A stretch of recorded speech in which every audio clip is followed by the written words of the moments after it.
మీ business ఏదైనా మీ ఊర్లో promotion చేయాలంటే అది సుమన్ టీవీతోనే సాధ్యం. ఇప్పుడే సంప్రదించండి. నమస్తే, వెల్కమ్ టు సుమన్ టీవీ. రాష్ట్ర వ్యాప్తంగా జరిగిన సార్వత్రిక ఎన్నికలకు జూన్ 4న ఎన్నికల ఫలితాలు వెలువడనున్నాయి. అన్నమయ్య జిల్లాకు రాయచోటిలో ఎన్నికల కౌంటింగ్ జరగనుంది. ఈ సందర్భంగా కౌంటింగ్ కు ఎవరు వెళ్ళాలి, ఎవరు వెళ్ళకూడదు, అలాగే జిల్లాలో 30 పోలీస్ యాక్ట్ అమలులో ఉందని, 144 సెక్షన్ అమలులో ఉందని, సెక్షన్లు అలాగే కౌంటింగ్ రోజు తీసుకోవాల్సిన జాగ్రత్తలపై పీలేరు ప్రత్యేక డిఎస్పీ మోహన్ రావు మాటలని అడిగి తెలుసుకున్నాం రండి. ఈ రోజు వాళ్ళందరినీ కూడా చూపించడానికి కారణం ఏంటంటే వాళ్ళ ఆ పార్టీ వాళ్ళు కూడా మంచిగా సేమ్ టైం వాళ్ళకి మీటింగ్ జరుగుతున్నారు.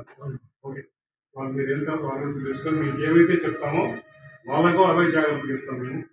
సో ఈరోజు చూపించడానికి ముఖ్య కారణం ఏమంటే ఎలక్షన్స్ రోజున దేవుని వల్ల మీ అందరి యొక్క సహకారం వల్ల ఎలక్షన్స్ బాగా చేసినాం. మీరు సహకరించినారు, పోలీసులు మేము కష్టపడినారు, సజావుగా జరిగిపోయింది.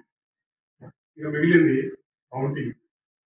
కౌంటింగ్ రోజున అందరూ కూడా కొన్ని రూల్స్ మేము పోలీస్ కమిషన్ తయారు చేస్తున్నాం. మేము చెప్పింది కదా, ఎలక్షన్ కమిషన్ ఆల్రెడీ కొన్ని నియమాలు కూడా ఇవ్వడం. ఆ నియమాలు ఏంటంటే ఎలక్షన్ రోజున ఎవరైతే కౌంటింగ్ ఏజెంట్ ఉంటారో వాళ్ళు మాత్రమే రాయచోటికి వెళ్తారు. మిగతా వాళ్ళు ఎవరు కూడా రాయచోటికి వెళ్ళడానికి వీలు లేదు. అదొక నియమం. రెండోది, కౌంటింగ్ రోజున అందరూ కూడా హ్యాపీగా ఇళ్లలో మాత్రమే ఉండండి. ఇళ్లలో టీవీలు అవైలబిలిటీ ఉంటాయి, టీవీలు చూసుకోండి. ఎందుకంటే మీరు బజార్లో తినేంత మాత్రం జరిగేది ఉండదు, చూసేది తప్ప. ఇళ్లలో కూర్చోండి, టీవీలు చూడండి, మెయింటెనెన్స్లో కనుక్కోండి, ఏమి హ్యాపీగా ఇంట్లో ఉండండి. రెండోది, 144 సెక్షన్ అమలులో ఉంటాం. 144 సెక్షన్ అంటే మీకు అందరికీ తెలిసిన విషయమే. నలుగురు కానీ అంతకంటే ఎక్కువ మంది కానీ గుంపులుగా ఉండరాదు, తిరగరాదు అనేది దాని యొక్క సారాంశం. సో దాన్ని దృష్టిలో పెట్టుకొని నలుగురు తిరగడం కానీ గుంపులుగా తిరగడం జరిగితే ఆ రోజు నిర్దాక్షిణ్యంగా కేసులు పెట్టడమే కాకుండా పోలీసులు బయట వాళ్ళు కూడా ఫోర్స్ వస్తుంది. ఎందుకంటే చాలా ప్రశాంతంగా ఓటింగ్లో పాల్గొన్నారు. అంతేకాకుండా చాలా ఎక్కువ మంది తమ మీ యొక్క ఓటు హక్కును ప్రశాంతంగా వినియోగించారు. నేను ఆ రోజే వచ్చాను. 13 ఓటింగ్ నాడు నైట్ నాకు గమనించారు. నేను వస్తే ఇక్కడ పదిపోయింది. కొన్ని విజయాలు చూశాను.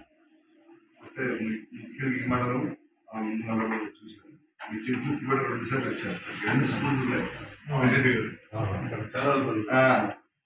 వచ్చి అక్కడ కూడా చూశాను. అందరూ వీళ్ళు ఉండి ఆడవారు మగవారు చాలా నీట్గా ఉన్నారు. ఎటువంటి అందరూ తర్వాత మా సిఐ ఎస్ఐ కూడా ఫస్ట్ తిరుగుతూ ఉంటాయి. నేను కూడా ఉండి తిరుగుతూ ఉంటాను. అట్లాంటి ఏమైనా జరిగితే ఎవరైనా ఈ అసాంఘిక చర్యలకు పాల్పడితే మాత్రం వారి మీద కఠినమైన చర్యలు తీసుకొని ఎలక్షన్ కమిషన్ నిబంధనలు పాటిస్తాము. కఠినంగా కేసులు కడతామని అందరూ సమయాన్ని పాటించాలని, ఎవరింట్లో ఉండి వాళ్ళే టీవీ చూసుకుంటూ ఈ రిజల్ట్ చూసుకోవాలి తప్పించగానే బయటకు వచ్చి గొడవ చేయకూడదని కోరుతున్నాం.